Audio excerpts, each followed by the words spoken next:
감사합니다. 모든 영광 우리 하나님께 올려드립니다.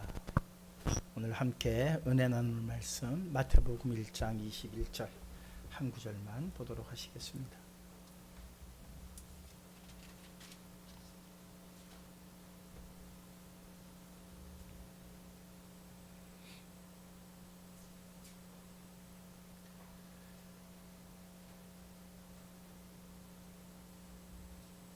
찾으신 줄 알고 말씀 봉독하겠습니다.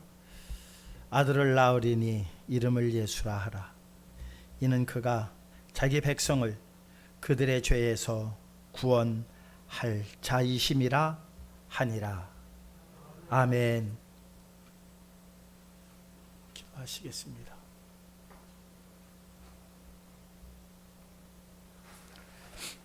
올려드린 찬양처럼 영으로 예배되는 시간 되게 하여 주시옵소서. 비록 육신으로 나왔지만 저희에게 허락하신 영으로 아버지 하나님 앞에 경배하게 하시고 찬양하게 하시고 또한 저희의 영에 말씀을 허락하여 주시어서 육신을 따라 살아가지 않게 하시며 영을 따라 살아가는 자 되게 하여 주시옵소서. 세상에 속한 자가 아니라 하늘에 속한 자로 살아가게 하여 주시옵소서. 강도사님 구한 모든 기도의 내용 들으셨음을 감사드립니다. 다 이루어 주실 줄 또한 믿고 먼저 감사드립니다. 모두가 주 안에서 한 뜻을 이루어 나가게 하여 주시옵시고 올린 찬양 아버지 하나님 기뻐 받으시는 가운데에 찬양대로 영으로만 예배드리게 하옵소서. 사랑 많으신 예수 그리스도의 이름으로 기도하옵나이다. 아멘.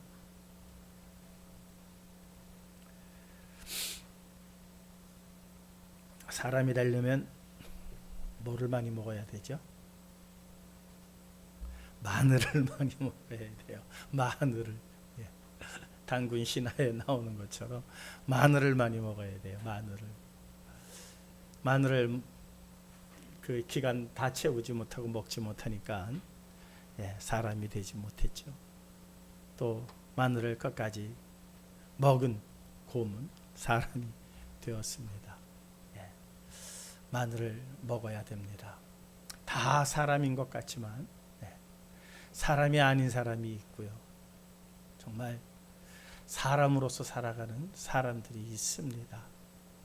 그 마늘 무슨 맛으로 먹습니까? 여러분 마늘을 무슨 맛으로 먹나요? 그것은 마늘 맛을 아는 자만이 알죠. 그렇지 않은 사람들은 마늘 맛을 이걸 왜 먹어? 그래요. 근데 마늘 맛을 아는 사람들은 생마늘을 그렇게 좋아하고 먹습니다. 그건 마늘 맛을 알기 때문입니다. 어린아이에게 마늘 먹으라 그러면은 난리가 나죠. 뒤집어지죠. 그걸 어떻게 먹겠어요? 정말 마늘이라고 하는 것은 그 맛을 아는 사람만이 먹을 수 있는 겁니다. 하나님의 말씀 어떻게 보면은 마늘과 같아요. 이스라엘 사람들이 광야에 나와서 하나님 앞에 원망한 얘기 중에 이러한 얘기가 있습니다. 우리가 애굽에 있을 때에는 부추도 먹고 마늘도 먹었는데 여기는 마늘이 없도다. 그러면서 원망한 그러한 모습도 성경에는 상세하게 기록이 되어져 있습니다. 이렇게 마늘이라고 하는 것, 어떠한 성숙한 인간이 살아가는 데에 큰 그런 활력이 되어지는 양식인 것만큼은 분명합니다. 그런데 맛은 별로 없습니다.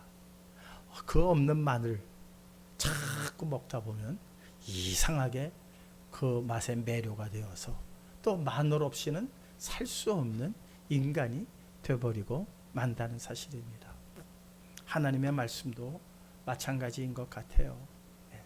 처음에는 글쎄 축복 얘기해주고 잘 된다는 얘기해주면야 다 좋아하겠지만은 정말 진리의 말씀, 영적인 말씀을 전할 때 사람들은 별로 달가워하지 않습니다.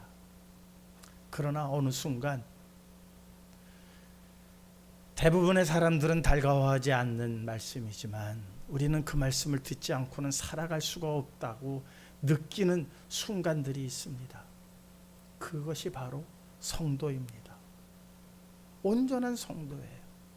그래서 다른 거 다 팽개치고 주일만 되면 주의 전으로 달려 나오는 것 아니겠습니까? 무슨 맛 보려고? 말씀의 그 맛을 보려고. 그 말씀의 맛을 보지 못하면은 참 뭔가 한 주일을 살아가는 데에 깨림직하고 힘이 없어지고 때로는 짜증이 나는 이러한 지경에까지 우리 모두가 들어가 있어야 한다는 사실입니다. 우리가 살아가다 보면은 어려움에 처한 사람들, 공경에 빠져 있는 사람들을 많이 봅니다. 그런데 그것을 보는 것으로만 그쳐지는 것이 아니라 어느 누구에게나 크든 작든 도울 수 있는 능력은 누구에게나 있습니다. 누구에게나 있어요. 그런데 외면하는 경우가 더 많지요. 이유가 뭘까요? 능력이 없어서 아유 난 도와드릴 수가 없어요 하고 외면하는 게 아니에요. 도와드릴 수 없어도요 그 옆에서 안타깝게 소리 지르고 누군가 이분 좀 도와주세요 소리쳐 주는 것만 해도 뭐 요즘처럼 뭐 그냥 전화로 119에 신고해 주는 것만으로도 돕는 거 아니겠어요? 그것조차 안 하고 외면하는 발걸음들 너무나 많죠. 누가 두들겨 맞는데도 불구하고 옆에서들은 그냥 모르는 척하고 지나가요. 그런 일들이 왜 있습니까? 도울 능력이 없어서일까요? 전혀 그렇지 않습니다. 우리 모두에게는 공경에 빠진 사람을 도울 만한 능력이 누구에게나 다 있습니다. 다만 도와주지 않는 이유는 혹여 내가 불이익을 당할까봐 애써 외면하는 그러한 세상이 점점 그것이 당연시되어져 가는 세상에 우리가 살고 있습니다. 그러다 보면 한 사람이 도와주면 그것이 대서특필됩니다. 이런 세상에서 이런 사람이 자기의 어려움을 무릅쓰고 위험을 무릅쓰고 이 사람을 도왔습니다 라고 하는 것이 자랑거리가 됩니다. 원래는 자랑거리가 돼서는 안 됩니다. 그것이 당연한 세상이 되어야 합니다. 그렇게 하지 못한 사람이 부끄러워해야 하는 세상이 되어야지 그것이 자랑거리가 되고 그것이 뭔가 위인처럼 여겨지는 그러한 세상이 되고 있다면 참 이 세상은 어두운 세상이라고 말할 수뿐이 없습니다. 말씀을 준비하면서 어제 시를 한 구절 썼습니다. 이렇게 왜 사람들은 다 어둠을 좋아할까? 어둠을 좋아하는 이유가 뭘까? 아침 그러면 우리는 희망의 상징이죠. 그런데 왜 사람들이 어둠을 좋아할까? 옛날에 노예들은요, 옛날에 하인들은요, 아침이 좋았을까요? 저녁이 좋았을까요? 저녁이 좋아요. 아침이 싫어요. 아침 되면 뭐 해야 돼요? 나가 일해야 돼요. 뼈 빠지게 일해야 돼요. 주인한테 욕 들어가면서 일을 해야 돼요. 이게 노예예요. 노예는 아침이 두려워요. 아침이 싫어요. 밤이 좋아요. 간섭 안 받으니까. 근데 그게 노예예요. 자유인은 아침을 좋아합니다. 희망이거든요.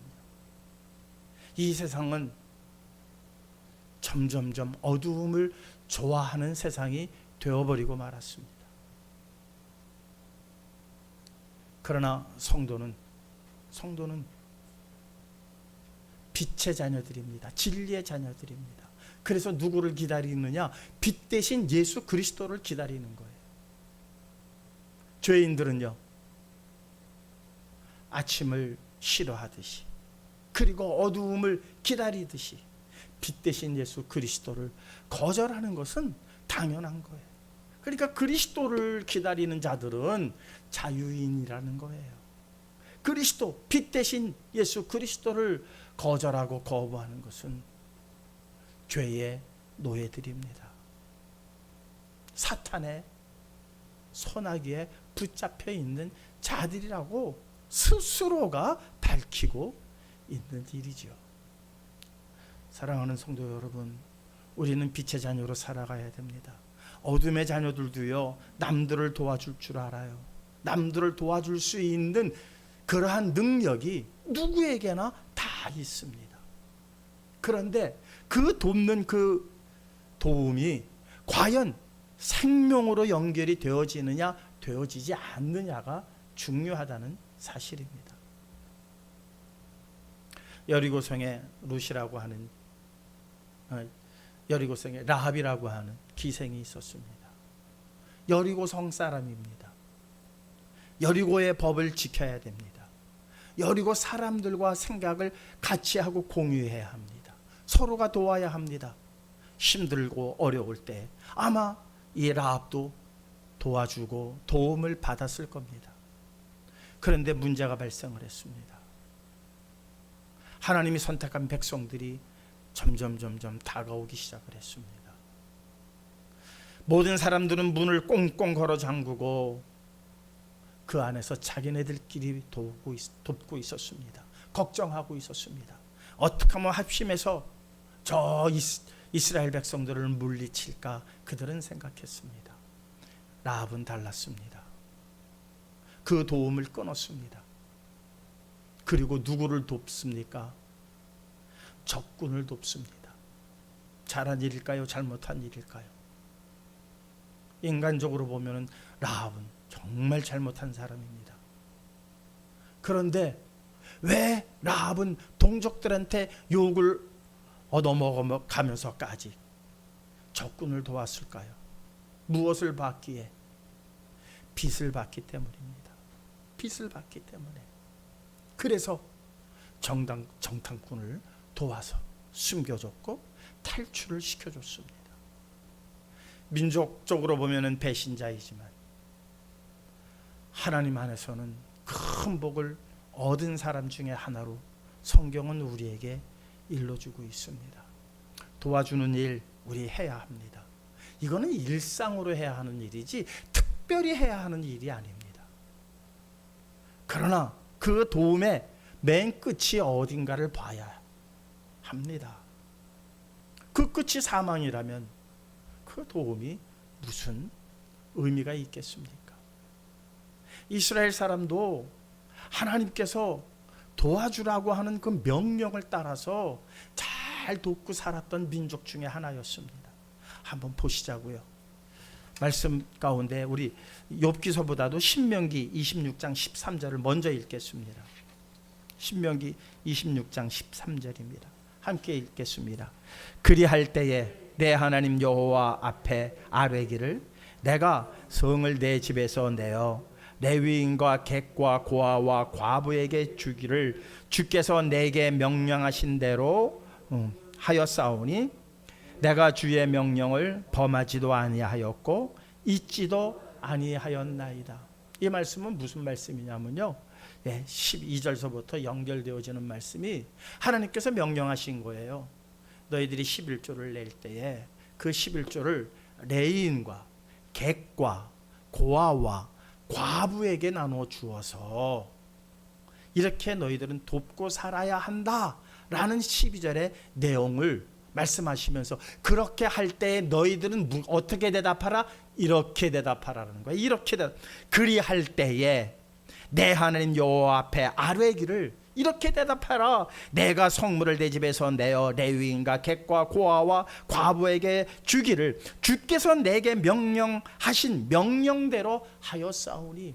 이것이 너희의 고백이 되어야 한다는 거예요. 그러니까 다시 말하자면 이것이 너희의 일상이 되어야 한다는 거예요. 일상이. 그래서 욥은 그 이스라엘 민족의 전통을 따라 하나님의 명령하심의 그 명령을 따라 어떻게 살았는가? 욥기서 31장 18절은 욥이 이렇게 살아왔노라고 고백을 합니다. 함께 읽겠습니다. 실상은 내가 젊었을 때에 고아 기르기를 그의 아비처럼 하였으며 내가 어렸을 때부터 과부를 인도하였노라. 이것이 욥의 삶이었어요. 얼마나 명령대로 잘 사는 그 욥의 삶이었습니까? 이 일은 당연히 해야 하는 일이면서도 하나님께서 명령을 하신 일이기 때문이에요. 그냥 인간으로서 해야 하는 것이 아니라, 그러니까 이스라엘 민족이라는 것이 아주 독특한 것이, 다른 이방 민족에게는 이런 것을 명령하는 신이 없었어요. 그런데 이스라엘 민족에게는 하나님께서 이런 명령을 하셨단 말이죠. 한번 보시자고요. 신명기 24장 17절입니다. 하나님께서 명령하신 겁니다. 너는 객이나 고아의 송사를 억울하게 하지 말며 과부의 옷을 전당 잡지 말라. 공경에 빠져 있는 사람, 과부는 얼마나 공경에 빠져 있는 사람의 대명사잖아요. 꼭 어떠한 남편을 잃은 과부를 한 사람을 지칭하는 게 아니에요. 그 당시에 제대로 사회에서 살아갈 수 없는 사람의 한 모습이 과부였다는 거죠. 과부든 아니든 그렇게 그 시대를 살아가기 힘겨워하고 어려워하는 사람들을 더 공경에 빠뜨려드리는 일을 너희는 절대 하지 마라. 이것이 하나님의 명령이에요. 그 명령을 따라서 이스라엘 민족은 타 민족이 가질 수 없는 아주 우월한 도덕성을 가지고 있었습니다. 그런데 하나님께서 그들에게 주신 그 타민족보다도 우월한 그 도덕성은 무엇을 기반으로 하고 있느냐? 영원한 생명을 기반으로 하고 있다는 거예요. 목적이 이 정도면 타민족보다 너희들이 참 도덕적으로 우월하다, 괜찮다, 이런 자부심을 주려고 그들에게 이 도덕심을 주신 것이 아니라, 그것을 가지고 영원한 나라를 들어갈 수 있는 그러한 고리가 되게 하시기 위해서 하나님께서 그들에게 주셨는데, 이스라엘 사람들이 그걸로 만족하고 말아요. 만족하게 되어지면은 무슨 일이 발생되는 줄 아세요? 그 도움이 헛된 것이 되어버리고 만다는 거예요. 열심히 돕고 열심히 도움을 받고 정말 타민족보다도 우월한 그 도덕심을 갖고 살아왔는데 그 모든 것이 헛것이 된다는 거예요. 말씀 보시자고요.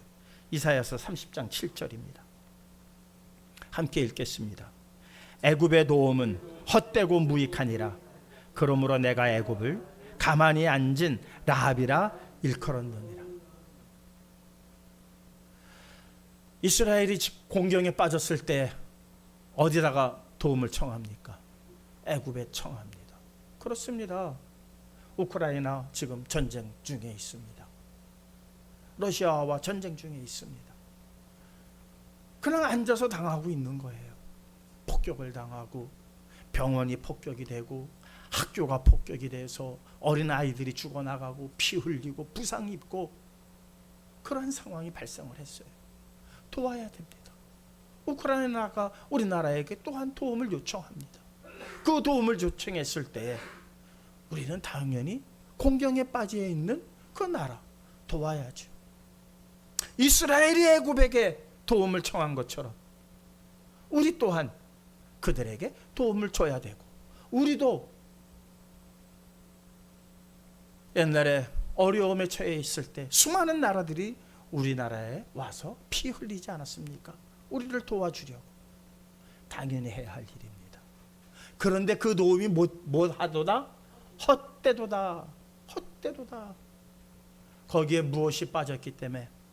영원한 생명이 빠졌기 때문이라는 거예요. 일시적으로 너희들 서로 돕고 뭐하고 하는 것, 그거 물론 해야 할 일이지만 내가 도우라고 한 것은 그저 이 세상에 살 동안 그렇게 도우면서 살아가라고 하는 그 정도가 얘기가 아니다. 그 도움을 통해서 도와주고 도움받는 일을 통해서 이거보다도 더 월등한 나라, 더 아름다운 나라, 그 나라에 잇대어 갈 수 있는 계기를 삼으라고 하신 것이지, 그것이 빠져 있으면 너희들 서로 돕고 돕는 것은 헛된 것이 되고 만다는 그러한 말씀입니다. 사랑하는 성도 여러분, 도와야 됩니다. 때로는 나도 어려울 땐 도움을 받아야 합니다. 그런데 그 도와주고 도움받는 일들이, 이 도와달라고 하는 이 이야기를 누가 가장 먼저 했나 봤더니 야곱이 했어요. 야곱이 하나님 앞에 이렇게 도움을 청합니다. 우리 한번 창세기 49장 18절 함께 읽겠습니다. 여호와여, 나는 주의 구원을 기다리나이다. 주의 구원, 이 구원이 예수아예요. 예수아, 구원이 예수아예요. 도와달라고 할 때도 예수아예요. 그러니까는 성경책에 쭉 보면은 하나님 도와주시옵소서도 예수아, 구원해 주시옵소서도 예수아예요. 이 예수아가 오늘 본문에는 뭐라고 합니까? 아들을 낳으리니 그의 이름을 무엇이라 하라? 예수라 하라. 헬라어로는 이에수스예요. 그러니까는 예수아라고 하는 것은 원래 히브리어예요. 히브리어. 그래서 신약이 헬라어로 쓰여지면서 뭐라고 해놨느냐? 이에수스라고 되어 있어요. 그의 이름을 이에수스라 하라. 음역한 거예요. 히브리어를 음역한 거예요. 그 음역한 이에수스를 오늘 우리 한글 성경에는 뭐라고 되어 있느냐? 예수라고 되어 있어요. 예수라고. 중국 성경에는 야소라고 되어 있어요. 야소. 그러니까 그 나라마다 발음이 조금씩 달라요. 근데 원래는 예수아입니다. 구원해 주시옵소서 예수아. 도와주시옵소서 예수아. 내가 너를 도우리라 예수아. 그러니까 그들의 삶 속에서 이스라엘 민족들이 살아가는 데에 있어서 돕고 도와주는 일이 다 뭐였다? 예수아라는 거예요. 예수아. 물론 조금씩 발음이 다른 것들이 있어요. 태수아도 있고 뭐 여러 가지 발음이 있는데 전체적으로 많은 분량을 차지하고 있는 게 예수아예요. 그러니 그들은 예수님 오실 때까지 가장 많이 쓴 단어가 뭐냐? 예수아예요. 예수. 구원해 주시옵소서, 도와주시옵소서. 내가 너를 도우리라. 하나님께서 우리를 도와주신다고 하지 않으셨습니까? 예수와 해준다고 하지 않으셨습니까? 다 예수예요. 예수. 그러니까 오늘 본문 말씀은 이스라엘 사람들이 그렇게 갈망하는 그 도움, 그 구원의 실체라는 거예요. 너희가 아들을 낳으리니 그의 이름을 무엇이라 하라? 예수라 하라. 그러면서 그가 자기 백성을 그들의 죄에서 구원할 자이심이기 때문이다. 그러니까 이스라엘 사람들은요, 주님 오시는 그날까지 불러오고 부르짖고 외치고 한 그 이름이 예수야. 예수. 그런데 그 예수께서 실제로 오신 거예요. 구원하시기 위해서 오신 거예요. 구원하시기 위해서. 왜? 부르짖으니까. 부르짖을 때마다, 사사기 보면은 부르짖을 때마다, 구원을 부르짖을 때마다, 그럼 뭘 부르짖은 거예요? 예수아를 부르짖은 거예요. 하나님께서 들으시고 솔로몬이 성전을 짓고 얘기합니다. 백성들에게 얘기합니다. 이들이 죄를 짓고 죄를 지음으로 인해서 하늘에서 비가 내리지 않고 깐부기가 생겨서 모든 곡식을 다 먹고 할 때 자기의 죄를 깨닫고 하나님의 전을 향하여 도와달라고 외칠 때에, 구원해달라고 외칠 때에 하나님께서는 들으시고 그들의 구원, 도와달라, 구원해달라, 다 뭐예요? 예수와. 아마 허경영이가 여기서 딴 것 같아요. 허경영이를 불러봐, 뭐 이상한 노래 하면서 그럼 뭐가 될 거야, 그러죠? 허경영이도 성경을 많이 본 것 같아요. 그런 식으로 예수와를 이용해 먹으려고 하는 사람은 안 되죠. 진심으로 예수와를 부를 때, 부르짖을 때에 하나님께서는 하늘에서 들으신다는 거예요. 하늘에서 들으시고 이제 그 실체를 이 땅에 보내셨어요. 그런데 왜 이스라엘 사람들은 거절을 했을까? 영원한 생명이 아니라 경제적으로, 정치적으로 구원을 받으려고 한 거예요. 정치적 도움과 경제적 도움만을 생각하다 보니까 결국 영원한 생명을 갖고 오신 그 예수님을 못 알아본 거죠. 에이, 이게 뭐야? 이렇게 돼버린 거예요. 에이, 이게 뭐야? 우리가 부르짖은 그 예수아가 아니잖아. 그런데 그리스도께서는 영원한 생명을 갖고 오셨는데도 그들의 눈이 감기워졌기 때문에, 그들의 귀가 어두워졌기 때문에 그들은 실체로 오신 예수 그리스도를 섬기지 못하고 그분을 영접하지 못하고 말았습니다. 자, 이게 그러니까 그들이 왜 실패를 했는가를 성경은 계속해서 우리에게 암시하고 있어요. 경제적으로 어려운 일은 어떻게 보면 우리가 해결할 수 있는 분야예요. 또 내가 조금 어려울 때는 인간끼리, 나라와 나라끼리 도움을 주고받으면 해결할 수 있는 분야예요. 정치적인 것도 마찬가지예요.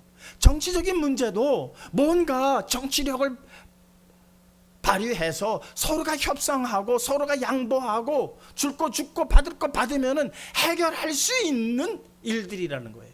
그걸 안 하니까 서로가 싸우고 있는 것이지, 정치라는 게 어디 그렇습니까? 서로 주고 받으면 아주 국민들이 편한 거예요. 굳이 하나님이 개입 안 하셔도 되고 굳이 예수님께서 개입 안 하셔도 돼요. 그런데 이스라엘 사람들이 로마하고 협상하기 싫은 거예요. 그런데 이 군사적으로 정치적으로 뭔가 해방을 얻고 싶어요. 그래서 예수아를 불렀어요.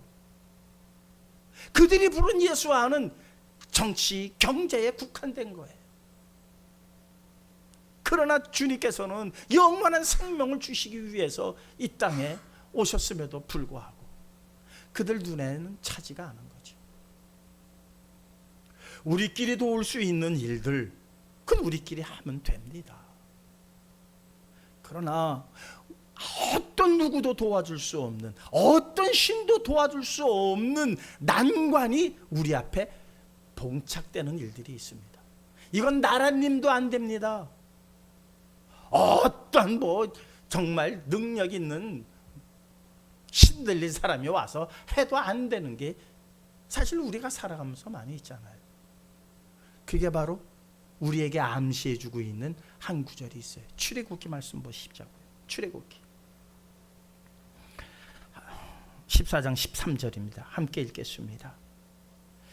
모세가 백성에게 이르되 너희는 두려워하지 말고 가만히 서서 여호와께서 오늘 너희를 위하여 행하시는 구원을 보라. 너희가 오늘 본 애굽 사람을 영원히 다시 보지 아니하리라. 오늘 너희를 위하여 행하시는 예수아를 보라. 히브리어로 얘기하면 구원을, 오늘 너희를 위하여 행하시는 예수아를 보라 해요. 예수아를 보라. 자, 홍해가 가로막혔어요. 뒤에는 애굽이 따라와요. 협상하면 돼요. 애굽하고. 그죠? 그리고 다시 노예로 가면 돼요. 근데 이거는 협상해서 될 일입니까? 안 될 일입니까? 해서는 안 되는 일이에요. 그러면 앞에는 뭐예요? 홍해예요. 이스라엘 스스로가 해결할 방법이 있나요? 방법이 하나 있다면은 뒤에서 밀고 들어오는 애굽하고 협상을 하면 돼요. 예, 저희가 잘못했습니다. 항복하면 돼요. 다시 당신들의 노예로 가겠습니다. 그러면은 생명 부지하고 가요. 근데 이것은 원천적으로 하나님께서 허락하지 않으신 일이에요. 그런데다가 앞에 뭐가 있어요? 홍해가 있어요. 모세도 안 되고 그 누구도 안 돼요. 이 방법을 해결하는 거는 아무도, 어떤 인간도 어떤 신도 할 수 없어요. 오직 누구만이 하실 수 있어요? 하나님만이 하시는 거예요. 그래서 모세가 얘기하는 거예요. 오늘 너희에게 행하시는 구원을 보라, 예수아를 보라. 하나님만이 하실 수 있는 그 예수를 보라는 거예요. 그랬더니 어떻게 됐습니까? 상상도 할 수 없는, 현대 과학도 풀 수 없는, 현대 과학의 무지한 것들을 다 쏟아부어도 이루어낼 수 없는 홍해가 갈라지고 말았습니다. 앞으로 영원히 어떤 인간도, 어떤 과학도, 어떤 능력으로도 홍해를 가를 수 있는 그러한 법칙과 그러한 능력을 나타낼 사람은 이 세상에 존재하지 않습니다. 오직 누구만이 하셨습니까? 하나님만이 하시는 거예요.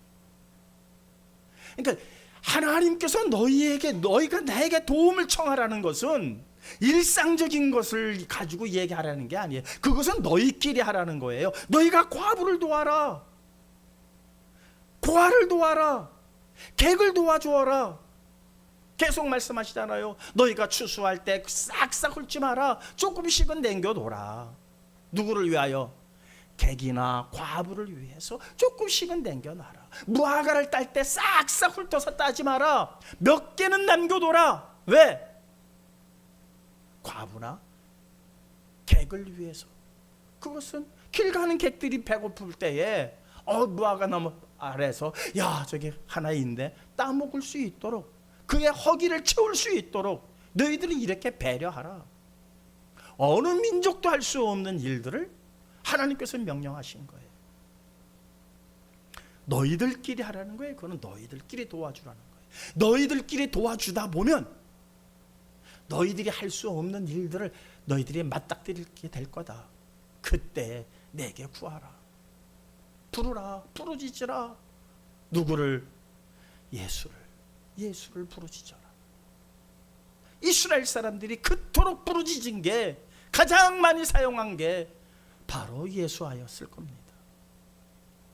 그런데도 그들의 머릿속에는 영원한 생명에 잇대지 못하고 그저 경제적인 것, 군사적인 것에만 국한이 되었기 때문에 예수님께서 이 땅에 오셨을 때 예수님을 반기지 못했어요. 출애굽기 15장 2절입니다. 그 홍해를 건넌 이후에 그들이 무슨 찬양을 했는가 들어보십시다. 함께 읽겠습니다. 여호와는 나의 힘이요 노래시며 나의 구원이시로다. 그는 나의 하나님이시니 내가 그를 찬송할 것이요 내 아버지의 하나님이시니 내가 그를 높이리이다. 여호와는 나의 힘이요 노래시며 나의 구원이시다. 나의 예수시로다. 누구만이 하실 수 있는, 하나님만이 하실 수 있는 그 일을 겪고 하나님을 찬양하는데 그 찬양 속에 예수가 들어갔다는 얘기예요. 그 찬양 안에. 이게 바로 이스라엘의 찬양이 되어야 합니다. 우리의 또한 찬양이 되어야 합니다. 예수가 빠진 찬양은 찬양이 아니에요. 예수가 빠진 복음은 복음이라고 말할 수가 없어요. 그건 복음 자체가 성립이 되지 않아요. 항상 그 안에 우리의 구원을 부르짖는 그 예수가 중심이 되어 있어야 한다는 사실입니다. 한나의 이야기 한 번만 더 해드리겠습니다. 경수가 끊겼습니다. 아이를 낳을 수가 없습니다. 아이를 갖고 싶어요. 그래야 남편 사랑도 받고 하지. 이거 그 옆에 있는 다른 여자가 자기는 아기를 낳고 나서 한나를 얼마나 멸시했습니까? 요즘은 안 그렇지만 우리나라도 5, 60년만 해도 아들 못 낳으면은요, 참 여자들의 삶이 얼마나 고달팠습니까? 그런데 이 시대는 더한 거죠. 이 시대는 더해요. 아들을 낳지 못한 여인 정말 살아갈 길이 막막해요. 남편의 사랑이 끊기는 순간 모든 것이 거덜나요. 그러니 남편의 사랑을 끝까지 받으려면 지금은 사랑해 주는 것 같지만 결국 아들이 없다라고 하는 이유 하나만으로 이 한나는 불안감에 살아갈 수뿐이 없는데 경수마저 끊겼어요. 더 이상 아들을 낳을 수 있는 상황이 아니에요. 그가 하나님의 구원으로, 하나님의 도움으로, 이해하기 쉽게 하나님의 도움으로 아기를 가졌어요. 그리고 찬양한 거예요. 사무엘상 2장 1절입니다. 함께 읽겠습니다. 한나가 기도하여 이르되 내 마음이 여호와로 말미암아 즐거워하며 내 뿔이 여호와로 말미암아 높아졌으며 내 입이 내 원수들을 향하여 크게 열렸으니 이는 내가 주의 구원으로 말미암아 기뻐함이니이다. 이는 내가 주의 도움으로 말미암아. 그죠? 이는 주께서 내게 주께서 도와주신 것으로 인해서, 구원해 주신 것으로 인해서, 예수와로 인하여 내가 말미암아 기뻐함이니이다.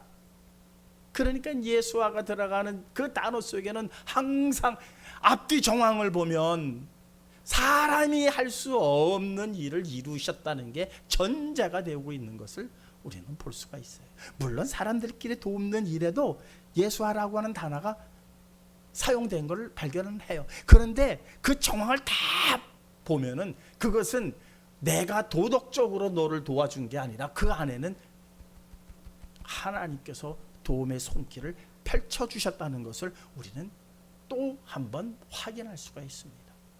이건 아니잖아요. 아니에요.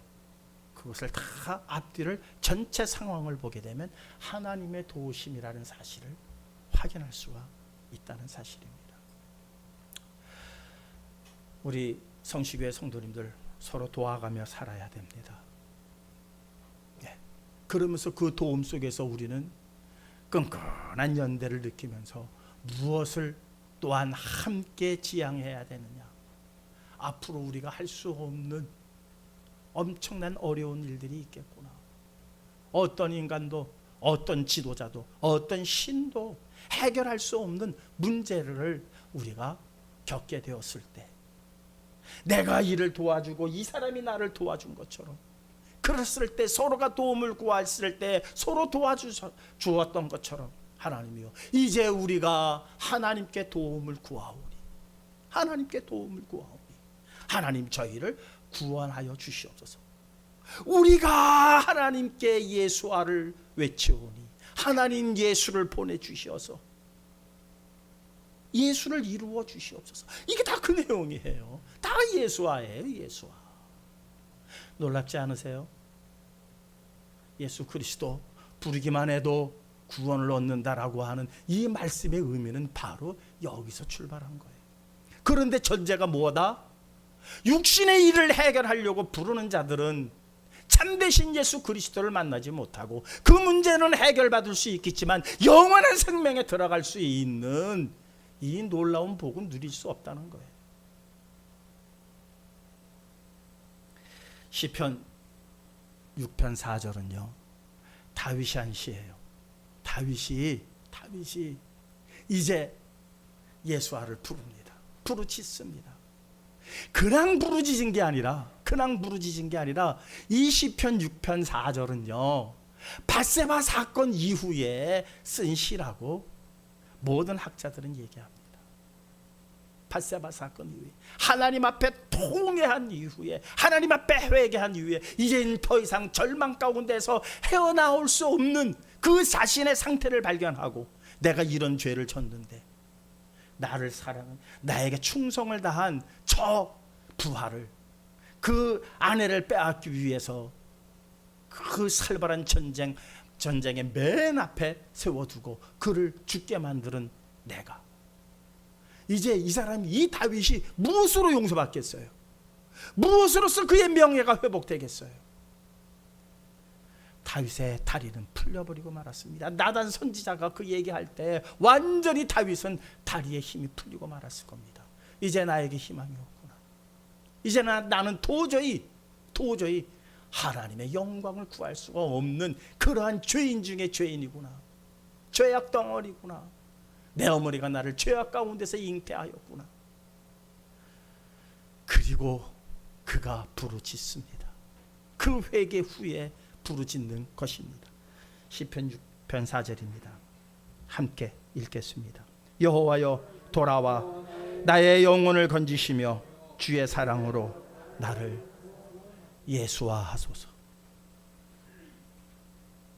이제 어떻게 돌아오시면 안 되겠습니까? 내가 회개합니다. 내가 내 잘못을 통회해야 합니다. 그러니 돌아오셔서. 이 다윗을 누가 용서할 수 있겠어요?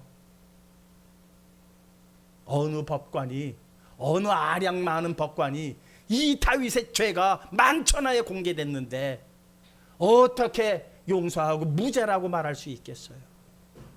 그 누구도 할 수 없는 이 무죄 선고를 예수아라고 하는 이름 하에서 그가 무죄 선고를 받고 하나님 앞에 찬양 올려드린 시입니다.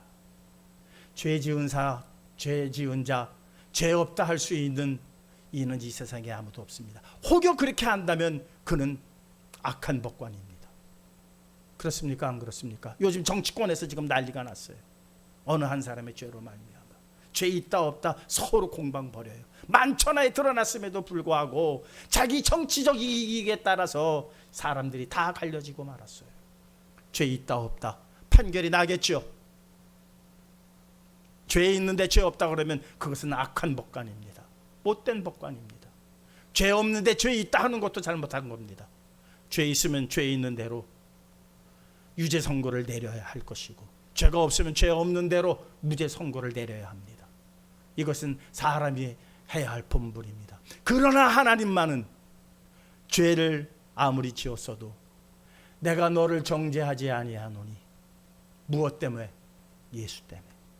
예수하라는 그 구원의, 그 도움의 부르짖음 때문에 그 죄를 없어서 없는 게 아니라 예수 그리스도께서 우리의 죄를 대신해서 무엇하신 거예요? 징벌을 받으심으로 말미암아 우리의 죄가 사하여지는 이 놀라운 구원, 이 놀라운 우리의 영혼의 도움, 누구만이 하실 수 있는 겁니까? 누구만이 하실 수 있는 겁니까? 하나님만이 하실 수 있는 겁니다. 그래서 오늘 제목이 사람이 도저히 할 수 없는 구원, 사람이 할 수 없는 구원, 바로 예수입니다. 그 예수 그리스도를 날마다 부르시며 나가시는 가운데 영원한 생명에 모두 이루실 수 있는 저와 여러분들 되시기를 주님의 이름으로 축원합니다. 허락하신 바의 말씀대로 우리 정말 날마다 그리스도를 부르며 예수의 이름을 부르며 살아가겠습니다. 그런데 당면한 내 문제가 해결함이 아니라 영원한 문제를 해결하기 위해서 부르짖겠습니다. 다짐하며 나아가는 우리 성도님들 되시기를 원합니다. 잠시 합심해서 기도하는 시간 갖겠습니다. 하나님 아버지 감사합니다.